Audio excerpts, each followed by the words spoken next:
The fact that it's changing so rapidly for fish is an indicator that there's some stress in the ecosystem.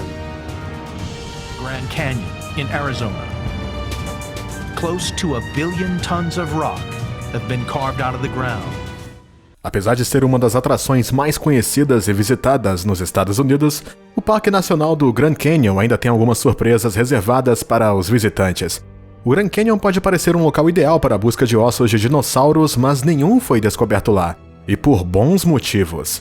A rocha que compõe as paredes do canyon é muito mais antiga do que os dinossauros, até 1 bilhão de anos mais velhas em certos casos. Mas o canyon em si não se desenvolveu até que os dinossauros se foram há muito tempo. Enquanto os dinossauros podem não ter visto o Grand Canyon, inúmeros outros fósseis foram descobertos que indicam que outras espécies viviam na área. Eles variam de fósseis marinhos de 1,2 bilhões de anos até criaturas terrestres relativamente recentes que morreram nas cavernas do canyon cerca de 10 mil anos atrás. A cada visita, esta maravilha natural despertou interesse tanto de especialistas quanto de turistas. Um grupo de cientistas realizou recentemente uma pesquisa sobre o Grand Canyon. Esta investigação resultou em uma descoberta perturbadora que poderia mudar nosso entendimento sobre a estrutura histórica. Qual foi essa descoberta e como ela influenciaria a história do Grand Canyon? Junte-se a nós enquanto investigamos os cientistas que estão investigando a descoberta no Grand Canyon. Você sabia que formas de vida pré-históricas foram descobertas no Grand Canyon? A descoberta dessas formas de vida começou com a descoberta de uma rocha que havia caído sobre um penhasco. Alan Creel, um geólogo, estava caminhando com seus alunos ao longo da trilha do Anjo Brilhante no Parque Nacional do Grand Canyon. Nessa caminhada, Creel encontrou uma estranha rocha com marcas nela. Era uma rocha caída no lado da trilha com o que parecia ser marcas de pegada. Creel, vindo da Noruega, fotografou essas marcas e as enviou ao seu velho amigo e colega Stephen Howland, um paleontólogo da Universidade de Nevada, Las Vegas. Quando as fotografias foram inspecionadas, foi revelado que Creel havia descoberto pegadas fossilizadas. De acordo com o estudo, as pegadas poderiam ter 313 milhões de anos, tornando o rastro fóssil a pegada de vertebrados mais antiga já descoberta no Grand Canyon. Foi também a primeira evidência de animais vertebrados vagueando nas dunas de areia. Se pensava que esta pegada antiga pertencia a um amniote, um animal de casca dura que lançava ovos. Então, como a pegada foi preservada até ser descoberta? A rocha que continha essas pegadas pesava 100 quilos e tinha sido quebrada longe da formação Manacacha. O Manacacha Formation é um arenito maciço que data de 314 milhões de anos atrás. Quando as pegadas preservadas ficaram úmidas, elas foram cobertas de areia. A areia teve um papel importante na preservação das marcas fósseis por milhões de anos. Estas pegadas foram inspecionadas e os pesquisadores viram 2 conjuntos distintos de pegadas visíveis na superfície da rocha. A presença de um mapa geológico detalhado dos estratos ao longo da trilha do Anjo Brilhante, juntamente com estudos anteriores da idade da formação Manacacha, permitiu aos pesquisadores fixar a idade das pegadas com muita precisão há 313 a alguns milhões de anos. À medida que Rowland prosseguia na investigação das pegadas, ele notou que os vestígios fósseis mostraram 2 espécies diferentes de répteis cruzando o local em direção diagonal. De interesse para a equipe de pesquisa foi a disposição distinta das pegadas. A reconstrução dos pesquisadores da sequência de pegadas deste animal revela uma marcha distinta chamada de marcha lateral, na qual as pernas de um lado do animal se movem em sucessão. A perna traseira seguida pela perna dianteira, alternando com o movimento das 2 pernas do lado oposto. Embora os especialistas ainda não tenham certeza se as pegadas foram feitas por 2 répteis diferentes ou pelo mesmo animal em várias ocasiões. Isso se deve ao fato de que o segundo lote de pegadas foi avaliado e se constatou que se movimentavam um pouco mais rápido do que o primeiro. Seja qual for o caso, esta descoberta é revolucionária porque as pegadas do Bright Angel Trail mostram que a marcha em sequência lateral foi usada extremamente cedo na história dos animais vertebrados. A descoberta também representa a evidência mais antiga de amniotas habitando em dunas de areia, datada de pelo menos 8 milhões de anos. Apesar das teorias que envolvem as descobertas, alguns especialistas acreditam que o estudo de Rowland sobre as pegadas pode ser controverso. Mark Nabel, o gerente do programa de paleontologia do Grand Canyon, é um desses cientistas. De acordo com Nabel, há muita controvérsia na comunidade científica sobre a interpretação das pegadas, a determinação da idade das rochas e a determinação do tipo de animal que fez essas pegadas. Independentemente disso, Nabel aplaude a descoberta especialmente tendo em vista que a rocha estava à vista de todos e muitas pessoas sentiram falta dela. O Grand Canyon está faltando quase 1 bilhão de anos de rochas.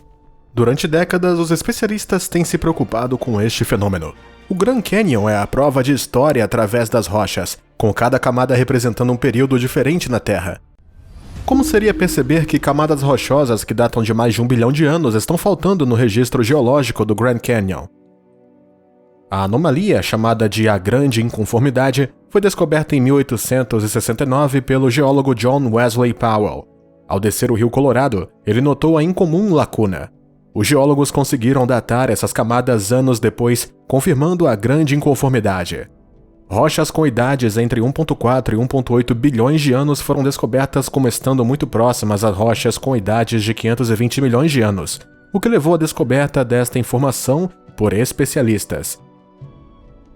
Então, o que aconteceu com as rochas em falta dentro desta estranha lacuna? Até mesmo os cientistas propuseram uma explicação para o fenômeno em pesquisa, afirmando que o passado geológico do Grand Canyon é mais intricado do que pensávamos.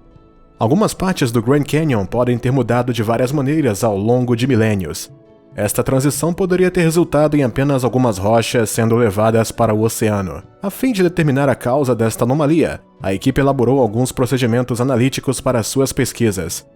Usando a termocronologia, eles foram capazes de juntar a história perdida de A Grande Inconformidade. A termocronologia mede o calor armazenado em uma rocha usando uma variedade de técnicas de análise química. Os resultados deste estudo mostram que alguns eventos podem ter gerado a lacuna incomum no registro geológico. Se pensa que o evento tenha ocorrido ao lado da violenta ruptura do supercontinente Rodinia, que ocorreu entre 633 e 750 milhões de anos atrás. Este deve ter sido um momento tumultuoso para a placa tectônica terrestre, pois alterou e desequilibrou as camadas rochosas. Além disso, os materiais avaliados pelo estudo sugerem que o Grand Canyon sofreu deformidades geológicas, que são diferentes do lado oriental do Grand Canyon. Eles determinaram que a rocha do porão no lado ocidental do canyon parece ter subido à superfície cerca de 700 milhões de anos atrás. No entanto, em direção ao leste, metade das mesmas camadas de pedra estão enterradas atrás de vários quilômetros de sedimentos. Embora os resultados deste estudo sejam insuficientes para julgar o caso da Grande Inconformidade de uma vez por todas, a equipe sente que eles são um passo gigantesco na tentativa de compreender o mistério subjacente a ela. O rio Colorado está prestes a secar. O rio Colorado é um dos traços distintivos do Grand Canyon, subindo das montanhas rochosas e fluindo para o sul por 1.500 milhas. O rio corre através de cachoeiras, desertos e gargantas antes de entrar no Golfo da Califórnia através do enorme delta no México. Ao fluir através do Grand Canyon, o rio é usado para passeios de caiaque, excursões de canoa e passeios de jangada, proporcionando aos visitantes do Grand Canyon entusiasmo durante toda a sua visita. Infelizmente, especialistas determinaram que, se medidas não forem tomadas, o rio vai logo secar. Os ambientalistas pensam que a seca começou quando os governos ocidentais começaram a dividir a água construindo barragens e desviando o fluxo para cidades como Los Angeles, Phoenix e San Diego, assim como outras cidades em rápido crescimento. A represa de Glen Canyon é uma dessas represas. Os engenheiros podem considerar as barragens e o desvio do rio Colorado como uma realização, mas os ambientalistas acreditam que não tem sido nada além de um risco para o rio, particularmente na última década. Desde que as correntes de ar se tornaram uma preocupação no sudoeste, o rio tem estado em baixa há algum tempo. Apesar do fato do rio fluir livremente no Grand Canyon, os barqueiros ainda podem ser avistados cruzando o Nevada e o Lake Mead do Arizona. Entretanto, na borda do lago, linhas claras nas paredes rochosas demonstram que o nível da água é muito mais baixo do que era antes. Embora a mudança climática seja uma das explicações, os ambientalistas sentem que as barragens e o desvio do rio, particularmente a barragem de Glen Canyon, são fatores-chave. A barragem, que está localizada ao longo do rio Colorado, tem mais de 50 anos de existência. É a máquina em movimento que deu origem ao Lago Powell. Enquanto é usada para energia hidrelétrica, os níveis de água são muito baixos para gerar algum. Se os níveis de água continuarem a cair, a água não poderá fluir rio abaixo devido à localização da represa. Se isso acontecer, vai ter influência prejudicial no abastecimento de água no Arizona, Califórnia, Nevada e até mesmo no México. Como resultado, as organizações ambientais estão incitando os governos a investir na reconfiguração do sistema de canalização da barragem de Glen Canyon. Se a tecnologia da barragem for atualizada, haverá mais espaço para que a água flua através dela. Se espera que isso seja feito logo antes que a situação piore. Os penhascos de calcário abrigam centenas de passagens que oferecem vislumbres de um passado distante. A maioria dos penhascos de calcário dos desfiladeiros tem cavernas incrustadas neles. O Grand Canyon, como conhecemos, tem várias cavernas dentro dele, com o interior repleto de vários restos de plantas e animais, nos dando uma visão do passado da região durante a Era do Gelo. As cavernas também variam em tamanho, com algumas sendo tão apertadas que é preciso entrar em todas as 4, enquanto outras são grandes o suficiente para dar uma festa nelas. De qualquer forma, estas cavernas têm fornecido um habitat ideal para os morcegos, pássaros, ratos de floresta, cabras da montanha, agora extintas, e preguiças. Foi descoberto que os ossos de alguns desses animais haviam sido preservados extraordinariamente bem devido às condições de seca óssea em que foram encontrados. Os fósseis bem preservados proporcionam aos pesquisadores acesso a 40 mil anos de história e conhecimento de como era a vida durante a Era do Gelo. Quando os cientistas prosseguiram a investigação destes marcadores históricos, eles começaram com a Rampart Cave, no extremo oeste do canyon.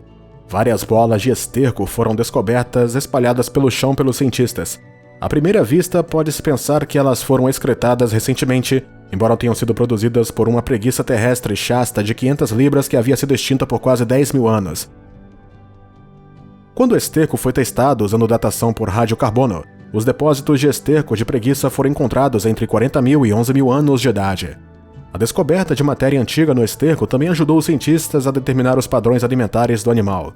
O pólen que derivava pelo ar era consumido pelos animais e também oferece informações importantes sobre a comunidade vegetal regional. Houve também outros crânios recuperados, incluindo crânios extintos de cabras de montanha e aves mumificadas. Esta expedição foi liderada por Steve Emsley, que é professor de biologia na Universidade da Carolina do Norte e especialista em aves que viveram durante a Era do Gelo. Ele encontrou alguns pássaros nas cavernas e foi capaz de estudá-los. De acordo com sua análise química, as aves do Grand Canyon estavam muito provavelmente consumindo megafauna como uma iguaria. No entanto, a megafauna se extinguiu, o que poderia ter eliminado as aves também. Fala pra gente o que você pensa sobre essas novas descobertas do Grand Canyon nos comentários abaixo.